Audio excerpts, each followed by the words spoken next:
Hello everyone! So for today's video, I plan to cook buffalo wings. Hinugasan ko munang mabuti ang mga chicken. Minake sure ko na matatanggal ko yung mga blood na nandun sa chicken.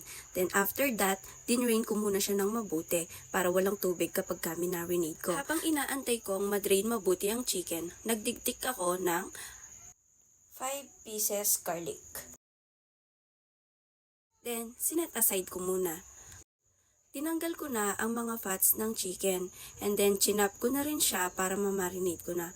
Kung mapapansin nyo, kinakapa ko yung joints kasi dun ko siya kinakat para madali siyang mahiwa. 1 kilo mahigit pala yung nabili kong chicken. Hindi lang wings ang binili ko, hinaluan ko din siya ng legs and thigh part kasi yung bunso kong anak mahilig siya sa legs ng chicken. Nilagay ko na din sa Tupperware para mamarinate na. Nilagyan ko lang ng pepper and salt. Then, ilalagay ko na yung bawang na chinap ko kanina. Then, mix. Minarinate ko ang chicken for 20 minutes. At nilagay ko na sa ref. Magpapainit na ako ng mantika sa kawali. Mas mainam kung mas marami ang mantika para lutong mabuti ang chicken hanggang sa kaloob-looban. Nagbalat ulit ako ng bawang. Bago ako mag-fry ng chicken, yan muna ang ipa-fry ko. Yan ang ilalagay ko sa gagawin kong garlic sauce para sa aming dip sa aming buffalo wings. Pagkatapos kong na-fry yung mga bawang, magpa-fry na ako ng chicken. So, inuna ko nga yung mga thigh part kasi medyo matagal maluto yung mga yun. Yung mga pinrito kong bawang kanina.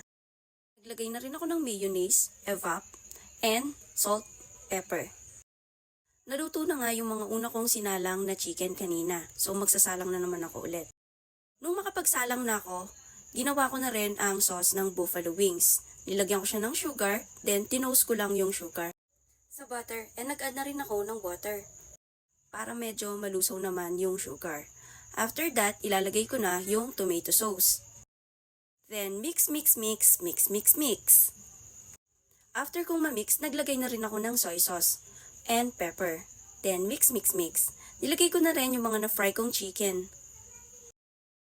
Then, mix again. Naglagay na rin ako ng mga sesame seeds. Then, ayan na. Plating na tayo. Charan! Yee! Excited na akong mangan! Kakain na po kami. Tara, manganta na po! Thank you!